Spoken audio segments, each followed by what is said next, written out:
It's a jam-packed day in the world of Magic the Gathering.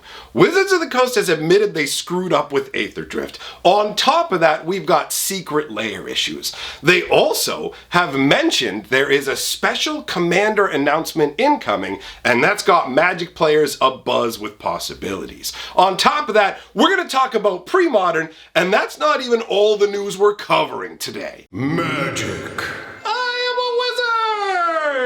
History. I'm an old wizard! The magic historian. My bones hurt. Greetings! Owners of fine luxury cardboard rectangles. My friends, I hope the day finds you well because we have gathered for a stuffed crust installment of Mega Magic News. And this ain't the lame stuffed crust. No, this is big, fat, and cheesy, just the way you like it. So, we're going to talk about Wizards screw up with Aetherdrift, the issue people are having right now with Secret Lair that was brought to my attention. We're going to talk about premodern, Final Fantasy, the special commander announcement. We have a whole bunch of news to cover. The Aetherdrift screw up. This one is actually pretty minor on the scale. Normally, I will really do the elbow drops on Wizards when they mess up, but I actually see why what happened happened. So, up on the screen, you are going to see the special guest version of the Sky Sovereign. So this is a card that was originally back in the first version of Kaladesh. They've brought it back now as a weird old fish blimp, which is a bit strange, but hey, at least it's a vehicle, because a bunch of the special guest cards they're putting into Aetherdrift aren't actually vehicles. They are random secret lair cards they have stapled into the set that literally don't make any sense in there. So the Sky Sovereign is the mess up that they've made, specifically in regards to giving credit to the artist. So it says on every single edition of the card across all languages that the artist credit goes to Kagato Studio, when it's actually supposed to be Imri Sakabashira, and I hope I did not butcher that name. But regardless, the reason that this happened is because the artist who did this artwork, Imri, has worked in the past with Kagato Studio. So this isn't a case of Wizards of the Coast just pulling some problem out of a hat. Hey, let's just roll dice and see what name we're going to put on this. This is actually a genuinely understandable issue. So that one isn't that huge a deal to me, but I did want to get the word out on it, and it leads to the larger conversation of the issue with the special guests for the set, where they really do feel like Wizards went, hey, we're teaming up with the Secret Lair guys to make these awesome new cards for Aetherdrift. But then when you look at it, you're like, we can tell these are cards that were from previous Secret Lairs. These aren't something that you created for this set. This is just a bunch of junk you have kicking around. And at least before, it felt like they altered the art a little bit to modify it and make it feel like it fits. I was actually talking about this with my buddy down at the game store today about how the special guests have veered off in another direction. This is supposed to be something that accentuates the set, but Aetherdrift seems to be all over the map, right? You have special guests that don't actually fit into the vroom vroom beep beep aesthetic, and then also actually the commander decks as well are veering off in different directions because, let's be honest, Wizards of the Coast is absolutely trying to use as much slush art as they humanly can. They want to use up all the artwork they have in their backstore because over the years, they built up a lot of artwork that they couldn't use for one reason or another, but now we're moving into the realm of Universe Beyond, right? This year, half the sets are going to be Universes Beyond, and going forwards, I expect that percentage to keep going upwards as Wizards loses faith in their own internal IP and see the success of the external IPs. Look at Aetherdrift. Ask yourself a question. Do you think that Aetherdrift is going to outsell Marvel Spider-Man? Do you think Aetherdrift is going to outsell Final Fantasy? Do you think Aetherdrift is going to outsell Avatar: The Last Airbender at the end of the year? The answer to those questions is no. Obviously, it's not going to. Aetherdrift is probably going to have the exact same trajectory as Markov Manor, or maybe a little bit better than that, and just around the area of Thunder Junction if Wizards is lucky. So we're moving more and more into the realm of Universe Beyond, which means they need to clear out all that old artwork, because once we get to their announcement of, oh, the sets will be 100% Universes Beyond, and then we'll do maybe one set a year in Universe, well, they're not really going to be able to use slush art on that level. And the executives at Wizards of the Coast have them dollar signs in their eyes when they looked at sets like Modern Horizons and went, wait, we sell this set for such a high price tag and we don't have to pay a bunch of artists to make new art because we're using art that's kicking around. Okay, do that for every set. Every set has to use a bunch of slush art now. Back in the day, just so you know, Wizards has always used slush art in their sets, but they took great pains to make sure that the artwork actually fit in the world, which is why, if you've been playing the game for a long time, you go, actually, I don't really remember much slush art. That's because they put real effort into making it all flow properly, right? So, the next item I have on the list is the secret lair situation, where it has come to my attention that people who ordered the charity Extra Life secret lair have not received their secret lairs yet. And they're being told, oh, the delivery time is winter of 2025. And it's like, well, I mean, winter technically started in 2024. So people genuinely don't know. Do I have to wait until the end of the year? And discussing this, multiple people have already said to me, wait a minute, I ordered that. I forgot to even check. And then they went back and looked and like, oh yeah, no, I can't tell what's going on. It says maybe they're getting it ready to ship. So ultimately, that is a pretty big issue considering that secret lair went on sale, what, 4 or 5 months ago, right? You did the Marvel secret lair, bang, bang, bang, bang, bang. People had them in their hands in no time. You saw them getting flipped up on eBay. But the charity secret lair, I mean, Wizards of the Coast even limited it, so you're only able to buy 5 copies of it at most. So I genuinely don't understand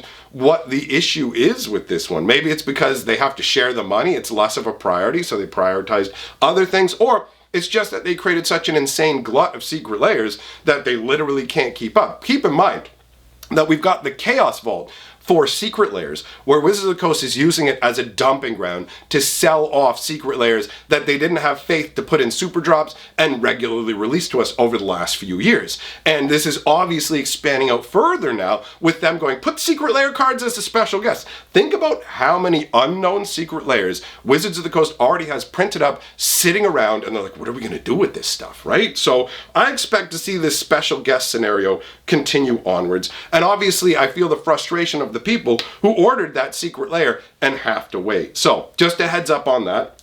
Final Fantasy, just to let you guys know, we're actually going to be getting a taste, our first taste for real, of the Final Fantasy cards. That's slated for February 18th, so roughly about 3 weeks from now. And as somebody who is a huge fan of the old school Final Fantasy games, like, you know, the original one for the Nintendo is great, but my favorite Final Fantasies are 2, also known as 4, 3, also known as 6, which is, it's so weird, but that's how they did it. They didn't release all the Final Fantasies in North America. So for those of you who grew up with Super Nintendos like me, you know Final Fantasy 2 was 4, and 3 is 6, right? And then they changed it back with Final Fantasy 7, and from then on, they had the proper numbers. So my top 3 picks for Final Fantasy go 6, 4, 7. They are all bangers. 9 is sweet too, because it's like a return to the fantasy, like high fantasy style aspect. Final Fantasy 7 and 8 got a little more high tech, but either way, I have a lot of pleasant memories of the set. I have seen the artwork that they showed for Kefka poisoning the waters outside of Doma, and it's got me genuinely hyped for the potential of what's in the set. So we'll get to take a look at that, like I said, February 18th. Now, there is a special Commander announcement that is going to be made apparently February the 11th. So we've got less than 2 weeks before this is going to happen. Now they have specified that it's not going to be a banning or an unbanning announcement. I actually expected Wizards of the Coast to roll out an unbanning announcement sooner than this, because ultimately it appears to me they want to move Commander into a realm where at the end of it, there won't really be a banned list. They originally told us they were going to be giving us a tier or level system, however you want to look at it, and they were going to categorize Commander cards into different levels, with the highest level being the most broken competitive level stuff. So ultimately, I view what they're going to do as, we're going to slowly start on banning cards, and if they become a problem, we'll put them in the highest tier. If we make new cards that are a problem, we'll put them in the highest tier. I genuinely expect to never see Commander actual bans again, and for Wizards to just go with Rule 0 going forwards, because A, they make more money that way. They'll always have things to reprint. And B, they never have to worry about the backlash that happened with the last banning announcement. So when it comes down to this, the special commander announcement, I'm expecting them to finally unveil their system. They tend to make an announcement where, hey, here's what we're going to do, and then it takes a while for anything to really happen. The same thing that happened to Standard, where they said, hey, we're making Standard into 3 years, and we got a lot of other big changes that are coming, but we're just not going to say them right now, guys, and we'll be back with them, right? So I'm expecting that we'll finally get to understand what the new commander setup is going to be, and that's genuinely useful for me because I just recently got super enthused about Commander. If you want to know why and how that happened, I will share the link. It's basically a live stream over on my live stream channel, and I went into depth, happily going on about how much fun I had playing Commander on the weekend. So for me, I'm now eyeing all these different Commander decks and stuff and going, okay, before I used to want Commander decks to take them apart to add into my cube. Now I literally just want to try them out as genuine decks. So I'm curious about this announcement from a personal play perspective as well as a news perspective. But they didn't give anything other than cryptic hints, so it's all guesswork at this point. I'm expecting we will get to see the full-on framework for how we're going to be going forwards with Commander. And once they announce that, obviously, I'll be back with that news, right? So, next thing I want to talk about is the Lunar New Year secret layers. Wizards of the Coast had made like Lunar New Year, Chinese New Year, whatever you know it as. This is something that Wizards has done year after year. Is it the year of the ox? Is it the year of the rat? We're going to make a secret layer specifically tuned to that. And people are actually going, wait a minute. This has already gone by. Where's the secret layer? Is there going to be a secret layer? There is definitely a possibility for it. I don't 100% know, but at this point we're looking at getting a winter secret layer super drop coming in about 10 to 11 days. That's when it's officially going to go on sale based off the information that's available for the Hatsune Miku secret layer that I was poking around, that I talked about in the last video, right? So ultimately, I'm expecting a super drop to show up around that time, and I feel like, considering they've made a Lunar New Year secret layer every year for the last 5 or 6 years, I don't know, it's been a consistent thing for a while now. So I do expect they might have one tucked in there, but at the end of the day, there is the fact that Wizards of the Coast has obviously got the secret layers dumping ground. They're pumping secret layer cards into special guest slots and stuff, so maybe the Lunar New Year one isn't quite high enough of a demand, or they didn't feel like the reprints they would put in there based on the theme would make it work. But ultimately, we will know for sure in about a week and a half, right? So, the other item on my list is premodern. So, if you don't know this, this is a newer style format that's based on older style cards. It uses all the cards from before the modern border was introduced, and the modern border was introduced around the time of Mirrodin 8th edition, right? So basically, you're looking at all the cards that were printed before 2000, before the early 2000s, right? That's basically what you're looking at.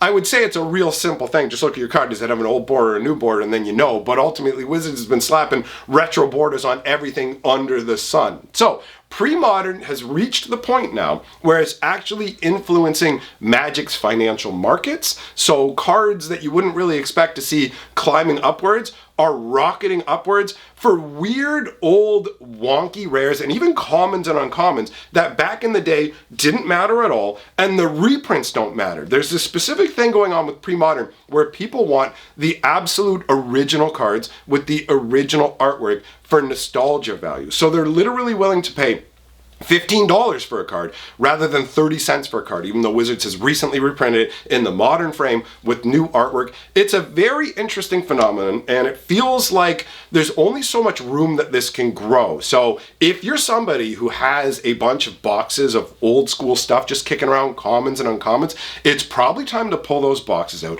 start digging through for things, because you would be surprised what is just randomly spiking upwards, right? If you hadn't go and look in the Magic financial circles, you can find more people talking specifically about individual cards, but this is a widespread effect, and it's fascinating to see random old school cards that you just would consider whatever all of a sudden being genuinely desirable because of this format. Now, it does have limitations. Pre-modern can obviously be great for nostalgia. You want to play with old school Magic, you want the high fantasy, fantastic, it's all there. But it runs into some of the similar problems that the 93-94 format has in its limitations. 93-94 format is way more limited because you can literally just use stuff from the very earliest years, right? You can use like Alpha, Beta, Unlimited, Revised, and then you've got like Arabian Nights, Antiquities, Legends, and the Dark. And that's it. You basically have one variation of the starter set, like basic sets, and then you have 4 expansions to use. Whereas the pre-modern literally gets to draw on another 8 years worth of set releases, so you have dozens of more expansions. But bear in mind that that format can never grow. Nothing will ever be added to it, and at a certain point, all the price movement, all that it'll just basically be done. So it is a cool format, and people are having a lot of fun with it. I figured I would toss it in just in case either you want to check it out, or you want to start digging through some boxes full of old jank and realize, wait a minute, people are paying $5 for this uncommon? I got 10 of them, sweet, let's get rid of them, because that's always a good feeling, right? Anyways, that ends all of the news that I have for today. I will be live streaming over on my live stream channel tonight. You are welcome to come by and hang out. Big shout out to my patrons for supporting my channel, and I will see you all, my friends, in the next video.